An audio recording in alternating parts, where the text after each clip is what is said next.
Alors ce soir, le curcuma, comment bien l'utiliser? Donc je suppose que beaucoup d'entre vous en ont entendu parler.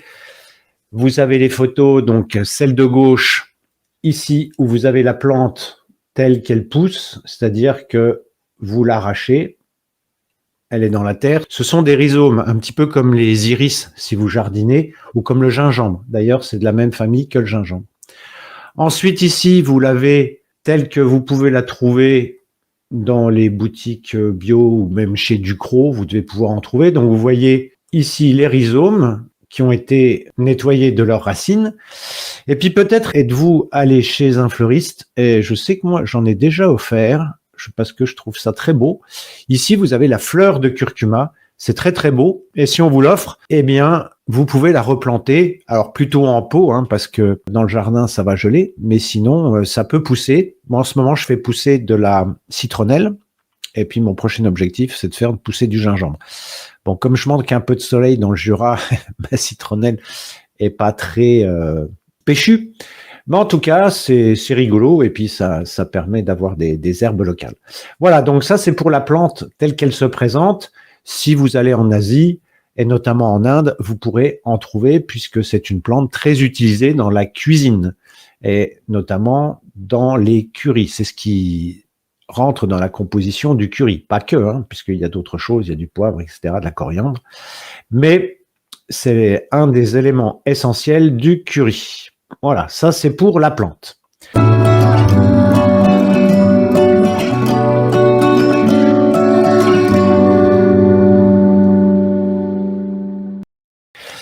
Alors, si vous allez sur le net, j'ai été surpris de voir, quand vous allez sur YouTube, vous avez des dizaines de vidéos avec des titres plus ou moins accrocheurs, si bien fait, un danger, le curcuma pour la peau, donc vous avez des gens qui se font des masques, vous avez curcuma gingembre, boisson détox, les bienfaits du curcuma, enfin vraiment c'est le truc idéal. Et je suis tombé sur la vidéo de Toctissimo et vous voyez quand même que cette vidéo sur le curcuma, elle a 316 000 vues. C'est un petit peu plus que ce que font les vidéos d'Animo Tao. Donc je me dis, il doit bien y avoir quelque chose. Alors je suis allé voir, puis comme d'habitude, vous me connaissez, je suis allé voir ce que dit la science. Et la science, vous avez même ici un article dans le Vidal, puisque le curcuma rentre dans les plantes qu'on utilise en phytothérapie. Alors en phytothérapie, on utilise son rhizome, tige souterraine, on verra que ça mériterait quelques précisions, qui est découpé en petits fragments, réduit en poudre. Le curcuma est proposé pour favoriser la production et la sécrétion de la bile en cas de digestion difficile et pour stimuler l'appétit. Donc là, déjà, vous verrez que ça mérite réflexion. Au cours des recherches récentes, il a été proposé pour faire baisser le taux sanguin de cholestérol, anti-inflammatoire, maladies chroniques, polyarthrite, arthrose, colite, irritation du gros intestin, inflammatoire. Le curcuma est également proposé contre l'asthme, la toux, l'épilepsie, l'ulcère, les calculs, les problèmes de peau, les calculs urinaires. Il est également pour soulager les règles douloureuses, stimuler la montée de lait. Donc vous voyez que ça fait tout, quoi. C'est une plante magique, ça fait tout. Ça rend beau, intelligent et riche. Même le Vidal le dit. Bon, on va essayer de faire un petit peu le tri dans tout ça parce que c'est un petit peu plus finaux que ça. Alors évidemment, quand vous avez, je dirais, cette mode, comme on en a trouvé pour les baies de goji, pour l'aloe vera, pour le jus de céréales, régulièrement, vous avez des produits miracles et il y a toujours des gens pour s'engouffrer dans la brèche. Alors, je rappelle que chez Animo Tao, on n'a pas de conflit d'intérêt puisque nous ne vendons pas de curcuma, donc comme ça, c'est clair. Mais vous voyez que rien qu'ici, je vous en ai affiché quelques-uns, vous voyez que tout le monde y va de son flacon. Alors, il sera intéressant de lire les étiquettes si vous le consommez. Moi, je ne vais pas m'attarder là-dessus. Et j'ai vu aussi, Alors ça, c'est toujours intéressant pour, en fait, ce que je veux surtout, c'est alerter votre sagacité, quoi. Il arrive un moment, faut arrêter de faire les gogos. Selon les informations fournies, il y a plus de 15 000 publications scientifiques à ce jour. Ben, je les ai cherchées, et ça, c'est ce que vous dit l'intelligence artificielle. J'ai utilisé Perplexity, et ce qu'il faut savoir, c'est que l'intelligence artificielle, elle n'est pas si intelligente que ça, c'est-à-dire qu'elle va chercher ce qu'il y a sur le net. Et s'il y a des bêtises sur le net, eh bien l'intelligence artificielle ne va pas trier. Ce qui veut dire que j'ai mis en rouge, une source n'est pas une preuve, c'est-à-dire que peut-être que la personne a vu ça quelque part, et puis vous voyez, c'est comme ça, on en a eu moultes exemples et ça continue encore, où c'est pas parce que c'est dit quelque part que c'est une preuve, c'est une source, mais pas une preuve. Et ensuite, quand vous allez dans Wikipédia, on vous note les sources, mais on vous précise pas si c'est des preuves. Les preuves, vous allez les chercher dans des sources et vous les avez, par exemple, avec des études scientifiques. Donc là, si vous allez chercher les études scientifiques, notamment du NIH et autres, eh bien là, ce sont des études scientifiques. Mais quand on vous dit quelque chose sur un site, et à chaque fois que je travaille un dossier pour préparer les lives, je m'aperçois du nombre de bêtises qui sont racontées sur le net. Donc faites attention. Évidemment, quand il y a une mode, il y a tout un tas de gens qui s'engouffrent dans l'affaire, et en fait, on est plus sur une histoire de business. Alors maintenant, on commence à y être habitué, mais vous voyez que même dans le monde du complément alimentaire, eh bien, on a ce type de problème. Donc, quelle que soit la nature du produit, soyez vigilants, faites attention à ce qu'on raconte et faites attention à ce qui se dit et veillez à bien lire les étiquettes. Et on verra que même en lisant bien les étiquettes, c'est beaucoup plus fin que ça, parce que moi, je vais vous donner le point de vue de la médecine chinoise. Et là, ça va être intéressant aussi, puisque le curcuma est utilisé en médecine chinoise. Et vous avez en fait 3 types de curcuma. Vous avez le curcuma longa, en général, c'est celui dont on parle. Vous avez, donc, qui s'appelle jianghuang en chinois. Vous avez Radix curcumae, ce sont les racines du curcuma. Et vous avez une autre sorte de curcuma qui s'appelle Rhizoma zedioariae. Désolé, je suis pour mon latin, qui est aussi mauvais que mon chinois. Et ces 3 plantes ont des caractéristiques différentes et ne s'utilisent pas dans les mêmes conditions. Je vous ai fait une vidéo il y a quelque temps sur la nature des plantes. Et vous voyez que dans le curcuma longa, celui dont on parle le plus souvent, on utilise le rhizome, alors que dans le Radix curcumae, Eugene, on utilise la racine. Alors vous allez me dire, ouais, le rhizome, la racine, on va pas chipoter quand même. Il n'y a pas une si grosse différence que ça. Eh bien si, parce que maintenant que vous avez quelques éléments de médecine chinoise avec ce que j'ai pu vous expliquer, vous voyez que le curcuma longa a une nature tiède, alors que la racine a une nature froide. Et ça, c'est hyper important. Certains d'entre vous utilisent des compléments alimentaires, mais est-ce que c'est du curcuma longa qui est utilisé ou est-ce que c'est l'ensemble? Vous savez, il y a certaines marques de jus d'orange bien connues où en fait, ils s'embêtent pas à presser les oranges. En fait, ils mettent tout. Ils mettent l'orange avec la peau. Vous voyez, donc, quand vous achetez du curcuma, est-ce que vous achetez l'ensemble du curcuma qui a été mouliné ou est-ce que vous achetez du curcuma longa ou est-ce que vous achetez des racines? Et a priori, la racine, on n'en fait pas souvent référence. En médecine chinoise, c'est hyper important la différence. Mais il semblerait que dans les compléments alimentaires, la différence ne soit pas faite. Donc, quand vous achetez du curcuma, eh bien, quelque part, vous ne savez pas forcément ce que vous achetez. Et vous voyez que si la saveur est relativement identique, la nature est complètement différente. Qu'est-ce que ça veut dire une nature tiède? Pour ceux qui n'ont pas vu le film, une nature tiède, ça veut dire qu'elle va avoir un effet échauffant en comparaison du piment. Vous mangez un piment, vous allez avoir chaud, vous allez transpirer. Vous mangez du gingembre, vous allez avoir chaud. Ça va stimuler le yang et à partir de ce moment-là, vous allez avoir un effet de, je dirais, de tonification au niveau du yang, donc d'excitation, donc de stimulation du métabolisme. À partir du moment où vous utilisez les racines qui sont de nature froide, vous allez avoir un effet rafraîchissant sur le corps. Logiquement, ça devrait ralentir le métabolisme. Mais comme ce sont des herbes qui sont classées dans la catégorie, alors quand on dit des herbes, des plantes qui activent le sang et éliminent la stase, ça veut dire que ce soit le curcuma longa, que ce soit la racine, les racines ou le rhizome, de toute façon, ça fait circuler le sang. Et en médecine chinoise, c'est surtout pour ça qu'on l'utilise, pour ces deux-là. Mais si vous avez, par exemple, des rhumatismes qui ont pour origine le froid, le rhizome sera intéressant parce qu'il est tiède. Donc, si vous avez des signes de froid, le fait d'utiliser une plante tiède, ça va être intéressant. Par contre, si vous avez une inflammation, ben là, ça va être beaucoup plus discutable. Parce que vous allez avoir une action, effectivement, puisque le curcuma active le sang.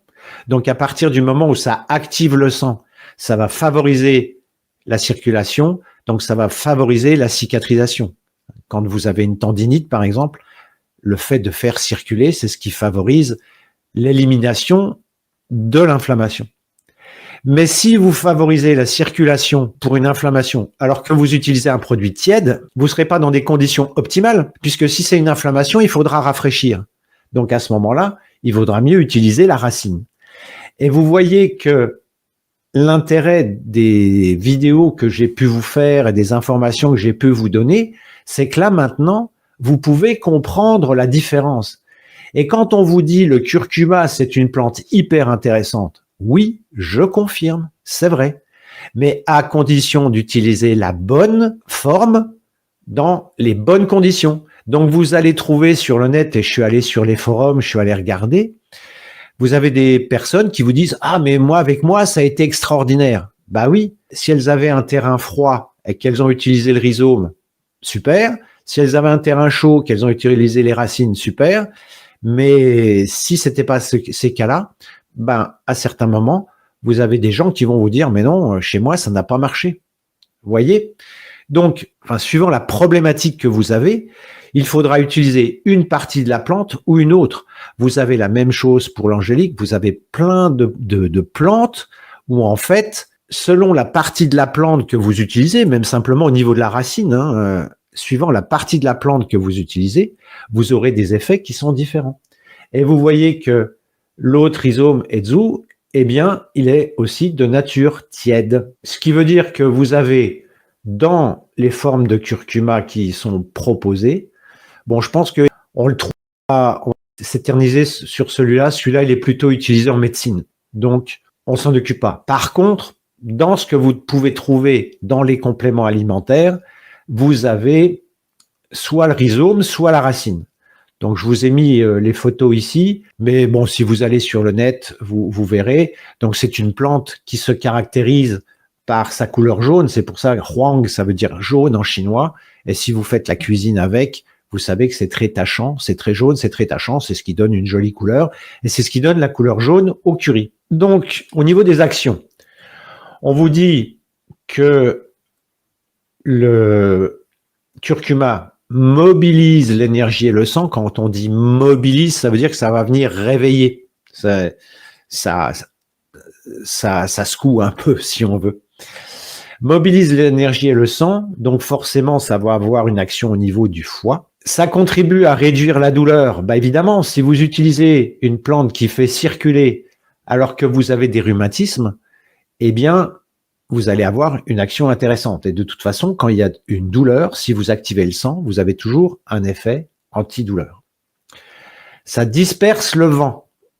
Alors, il faut entendre le vent interne, c'est-à-dire la composante de rhumatisme qui va nous embêter, si vous allez voir ma vidéo sur les rhumatismes, vous verrez qu'il y a 3 composantes: du vent, du froid et de l'humidité. Donc le curcuma agit particulièrement sur le vent. Contribue à réduire les rhumatismes.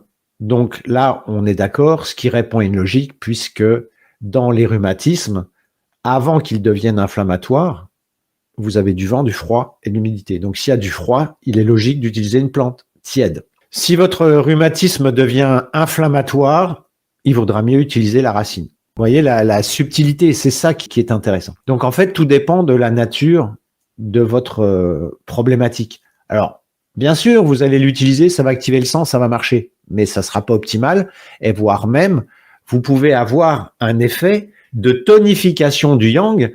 Donc, imaginez que vous soyez hypertendu, imaginez que vous ayez des maux de tête, imaginez que vous ayez de l'insomnie, le fait de prendre du curcuma peut avoir un effet trop tonifiant et ça peut aggraver vos problèmes. Donc, à ne pas utiliser n'importe comment. Et j'ai rencontré des gens qui le prenaient à la louche, quoi. Donc, il arrive un moment où il faut bien savoir. Il y a 2 options, hein. Soit la plante fonctionne et il faut faire attention, soit elle ne fonctionne pas. Et à ce moment-là, ça sert à rien d'en prendre, quoi. Alors, au niveau de la racine, sa nature froide et le fait qu'elle active le sang, mobilise l'énergie, on est d'accord. Vitalise le sang, ça veut dire qu'elle va donner de l'énergie au sang. Contribue à réduire la douleur, oui. Et là, c'est là où ça va devenir particulièrement intéressant. Elle disperse les accumulations. Donc, on va les utiliser en cas de processus tumoral. Donc, quand on vous dit, je ne sais plus si c'était référencé dans le Vidal, mais c'est une plante qui est très intéressante dans le domaine des processus tumoraux, mais à condition d'utiliser la racine et pas le rhizome, qu'on soit bien d'accord. Ça rafraîchit le sang. Donc ça, c'était aussi un concept que je vous ai expliqué à de nombreuses reprises, notamment par exemple sur les problèmes dermato, où quand vous avez une dermite, c'est de la chaleur dans le sang qui a besoin de sortir. Donc, on peut utiliser cette plante. Favorise la vésicule. Donc évidemment, celle-là, on va éviter de l'utiliser quand vous avez des calculs à la vésicule biliaire ou quand la vésicule biliaire est un peu sous pression. Donc, on ne va pas favoriser son fonctionnement, sinon elle risque d'être en surpression. Et puis, ça élimine le TAN. Donc, le TAN, maintenant, vous savez aussi ce que c'est. Ce sont les déchets qui viennent du système digestif et qui sont à l'origine des processus tumoraux quand vous avez un blocage d'énergie. Donc, vous voyez que l'utilisation en médecine chinoise, eh bien, le rhizome, vous allez plutôt l'utiliser quand vous avez des stagnations de sang par déficience de yang, donc des signes de froid. C'est pour ça que j'ai mis douleur rhumatismale. Alors que celui-là, la racine, les racines, vous allez plutôt les utiliser en cas de processus tumoral. Donc, qu'est-ce qu'il y a dans les flacons que je vous ai montré tout à l'heure? Est-ce que c'est juste le rhizome? Est-ce que ce sont les racines? Je ne sais pas. Voilà. Si vous en avez, vous, sous la main, dites-moi, parce que je ne sais plus qu'est-ce qui en prenait la dernière. C'est Bernadette qui en parlait la dernière fois. Précaution d'emploi. Alors ça, c'est pas précisé dans le Vidal, ça reste flou, mais en médecine chinoise, on sait qu'il ne faut pas utiliser de plantes qui font circuler le sang en cas de grossesse. C'est une contre-indication majeure. Alors, tout dépend du dosage, bien évidemment, mais ça à utiliser avec beaucoup de prudence en termes de grossesse. Faites attention à bien respecter le dosage, mais de toute façon, moi, je vous déconseille d'utiliser cette plante seule. Même si on recommande de l'utiliser avec du poivre noir pour avoir une meilleure assimilation, l'utilisation des plantes seules, il faut toujours se méfier parce que on n'agit que sur un aspect et vous savez que moi, j'aime bien prendre la globalité du problème, faire un bilan, un état des lieux de l'ensemble de la situation. On définit un syndrome et à ce moment-là, on va chercher le complexe de plantes qui correspond à ce syndrome. Vous ne verrez jamais un Chinois brouter du curcuma comme ça ou prendre du curcuma tout seul. Ça n'a, enfin, d'un point de vue global, ça n'a pas de sens. Mais une fois de plus, comme le fait la médecine moderne, on a trouvé un principe actif dedans, on a fait des recherches. Alors parfois, c'est même les gens qui commercialisent ce produit qui vont favoriser les recherches pour pouvoir justifier après auprès du grand public les allégations qu'ils vont mettre en avant. Puisque vous ne pouvez donner des vertus thérapeutiques à un produit qu'à partir du moment où ça repose sur des preuves scientifiques. Donc à ce moment-là, certaines personnes n'hésitent pas certaines sociétés n'hésitent pas à financer des études cliniques plus ou moins bidonnées, plus ou moins sérieuses. Eh bien, évidemment, ça, c'est bon pour le business puisque la science dit que vous pouvez faire ceci, que c'est extraordinaire, que machin, que truc. Bon. Le rhizome, il est déconseillé aussi en cas de vide de sang parce que vous pouvez facilement comprendre qu'il est assez malvenu de faire circuler le sang alors qu'il est insuffisant. Ouais, ça répond à une logique. C'est comme si vous faisiez fonctionner une pompe à eau et que qu'il n'y ait pas d'eau dans la pompe. Donc forcément, ça va pas bien fonctionner. Les racines, c'est pareil. Ne pas utiliser en cas d'absence de stagnation de l'énergie et du sang. Alors quand je parle du sang là, j'aurais dû mettre une majuscule. Je parle du sang au sens chinois du terme, même si c'est assez proche du sang chinois. Mais quand on parle de vide de sang, c'est un concept typiquement chinois. S'il n'y a pas de stagnation, il est déconseillé d'utiliser ce produit parce que ça va faire trop circuler. Et quand on fait trop circuler, que se passe-t-il? Des saignements. Voilà. Donc, vous voyez que ce ne sont pas des produits anodins à utiliser dans les bonnes conditions et pas n'importe comment et pas à n'importe quel dosage. Alors, Janine qui nous dit « J'en prends de la royale ». Qu'est-ce que ça veut dire? C'est du curcuma royal ou c'est avec de la gelée royale? Alors, ça peut être une combinaison, effectivement. Gelée royale qui nourrit le yin et curcuma qui va avoir un effet de stimulation du yang, ça peut être considéré comme un tonique. Bon, c'est pas inintéressant. Il faut voir le dosage. Et puis, à partir du moment où vous utilisez un tonique, bon, là, avec la gelée royale, on équilibre parce qu'on nourrit le yin, mais chez les personnes d'un certain âge qui peuvent être hypertendues ou qui peuvent avoir certains problèmes, il faut se méfier. Je reviens à mes moutons parce que j'ai oublié tout à l'heure. En fait, le troisième curcuma, effectivement, est celui qu'on utilise dans les déséquilibres rat-estomac, et on va l'utiliser quand il y a des problèmes digestifs et en particulier des douleurs parce que comme ça fait circuler, ça élimine la douleur et ça favorise la cicatrisation au niveau de l'estomac. Mais celui-là, comme je vous l'ai dit, on le trouve, je dirais, dans des complexes de plantes traditionnelles chinois, mais vous avez peu de chances de le trouver en magasin. Alors, Bernadette nous dit, c'est l'Epasup et rien noté à propos de la racine ou pas sur le flacon. Je n'ai plus la boîte malheureusement. Mélange de chardon-marie, taurine et curcumine. Ouais. Vous voyez qu'il y a quand même un flou artistique que moi je trouve embêtant. Voilà. Donc, est-ce que c'est du curcuma et on a rajouté de la curcumine? Est-ce que la curcumine, c'est de l'extrait? Parce que ce que vous pouvez avoir aussi, c'est du curcuma mouliné, où là, vous allez avoir un gros volume. Quand vous utilisez les plantes Animotao, vous avez un ratio de 5. Je parle des plantes pour chiens. Vous avez un ratio de 5, c'est-à-dire que pour 5 volumes de plantes entières, vous aurez un volume de poudre concentrée. En janvier, je vous ferai des vidéos sur la fabrication des produits, puisque à Taïwan, j'ai eu l'occasion de faire quelques films.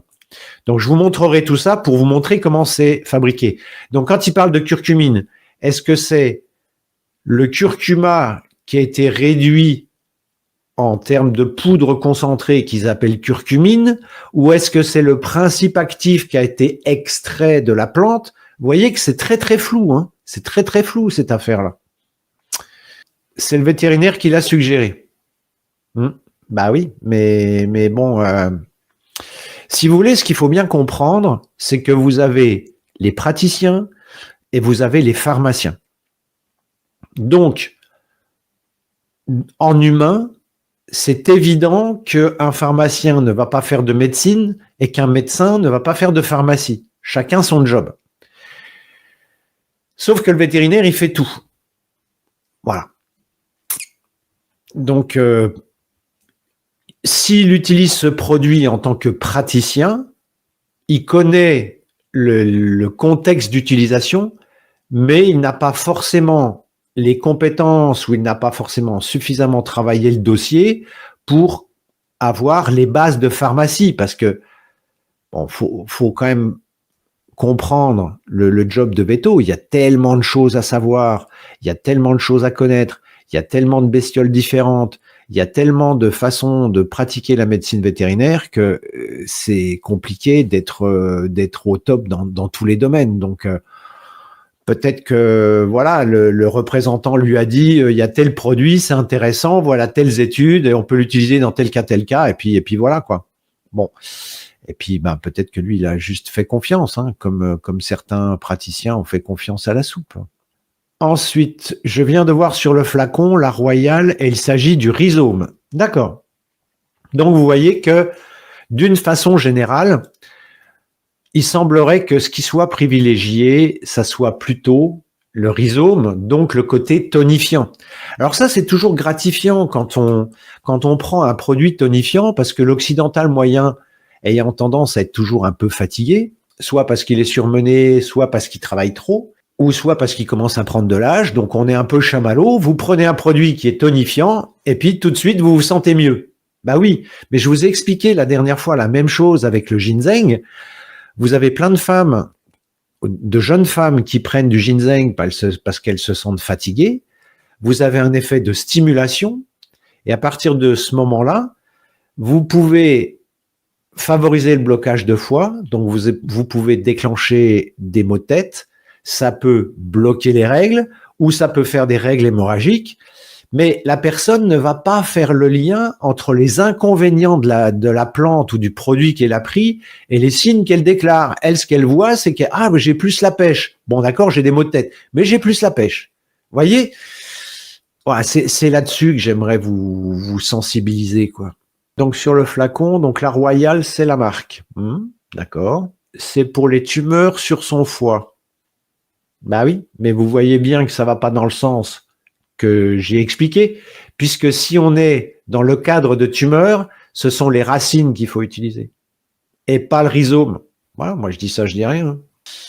Merci pour l'éclaircissement. Bah oui, mais il arrive un moment aussi, quel que soit le domaine, moi je vous donne des clés, et vous voyez que c'est fastidieux. J'ai écouté une vidéo ce soir là où la personne disait on est sur YouTube, on est à l'ère des shorts, et la pensée complexe n'existe plus. Eh ben, quand on vous dit prenez tel produit, c'est magique, c'est pas cher et puis ça peut rapporter gros, eh bien en fait, voilà, c'est du business quoi. Mais on n'œuvre pas pour la santé des gens. Les gens qui vous vendent ces produits-là ne sont pas préoccupés par le fait que vous alliez mieux ou pas, ou que votre chien aille mieux ou pas. L'objectif, c'est de vendre. C'est juste de vendre. Quand vous aurez compris ça, vous aurez fait un grand pas par rapport à votre esprit critique. Comprenez que, j'en parlais la dernière fois, comprenez qu'on est dans un business autour de la santé, du bien-être, etc. Donc à partir du moment où on fait miroiter tout un tas de miracles, a fortiori à partir d'études cliniques et d'études scientifiques, arrêtez de faire confiance. Alors je disais ça à mon fils depuis tout petit, puis un jour je lui dis un truc, puis il me dit « Oui, mais tu m'as dit de pas faire confiance, même pas à toi. » Bah bon, l'arroseur arrosé, mais arrêtez de faire une confiance aveugle. Gardez toujours un œil critique. Et c'est pour ça, mais vous voyez que avoir un œil critique, ça suppose d'avoir un minimum de connaissances, Ça veut dire aller un petit peu dans la pensée complexe et ne pas se satisfaire d'un short sur YouTube qui vous dit « Waouh, le curcuma, c'est magique ». Non, il n'y a aucune plante magique. S'il y avait une plante magique, ça se saurait. Il y a des plantes qui sont intéressantes, il y a des produits qui sont intéressants, que ça soit dans le naturel comme dans la chimie, mais ça s'utilise pas n'importe comment et il faut savoir les utiliser. Donc, gardez votre esprit critique. Donc, là, je vous ai fait un tableau. Maintenant, avec les autres vidéos que je vous ai fait, parce que vous voyez que toutes les petites vidéos que je vous fais, ça permet de construire la connaissance. Et maintenant que vous avez cette connaissance par rapport aux plantes, ce que c'est qu'un produit froid, un produit chaud, ce que c'est que la nature et la saveur d'une plante, etc., ben, vous commencez à comprendre ce que ça veut dire. Si vous allez sur le net et que vous prenez l'angle médecine chinoise, on va vous dire « Ah, ça élimine le tan ». Maintenant, vous savez ce que ça veut dire. Vous voyez ? Donc, toutes les informations que je vous ai données depuis qu'on se voit tous les jeudis soirs, eh bien, ça vous a permis de construire cette information. Et cette information, elle est valable pour le curcuma, mais elle sera valable aussi si vous allez chercher d'autres plantes. Si vous prenez le ginseng, alors je parle de plantes qu'on utilise dans la médecine chinoise, mais c'est pareil pour les autres. Donc, vous voyez que prendre une plante seule, ça n'a pas de sens. Ça n'a pas de sens. À part le ginseng, et encore, parce que maintenant, si vous donnez du ginseng à un occidental moyen, ça risque de lui donner des maux de tête et produire d'autres inconvénients. Mais vous ne verrez jamais un Chinois prendre une plante seule. Ça n'a pas de sens. Il n'y a que les Blancs pour croire au Père Noël. Alors, je sais que c'est la saison, c'est bientôt, mais arrêtez de croire au Père Noël, arrêtez de croire au miracle. Vous voyez, ce sont des biais de la nature humaine. Et moi, j'avais discuté avec un vétérinaire cancérologue et il était très intéressé par mes produits par nos produits. Et en fait, il me dit, mais vous avez des études scientifiques pour vos produits? Ah ben non, une étude scientifique, ça coûte entre 1 et 2 millions d'euros, j'ai pas les moyens. Ah bon, ben c'est dommage. Pouf, au revoir. Alors que vous avez, j'allais être vulgaire, un produit là qui bénéficie d'études scientifiques parce qu'il y a un business derrière, eh bien, au nom de ces études scientifiques, vous voyez que votre vétérinaire, il vous les vend. Et voilà. Et voilà. Et ben ça, si vous voyez les choses d'une façon, je dirais, avec plus de hauteur, eh bien, vous verrez que c'est valable pour tout ce qui concerne le domaine de la santé. C'est pour ça que je veux vous alerter là-dessus. Donc, arrêtez de croire au Père Noël. Désolé si je vous pourris votre mois de décembre, mais le Père Noël n'existe pas et la plante miracle n'existe pas. Ce n'est pas vrai. Mais vous voyez qu'il y a toujours des gens pour y croire. Donc, à partir du moment où il y a des gens pour y croire, il y a des gens qui vont vendre pour justement satisfaire ces gens qui ne demandent qu'à y croire. C'est un biais de la nature humaine, ça.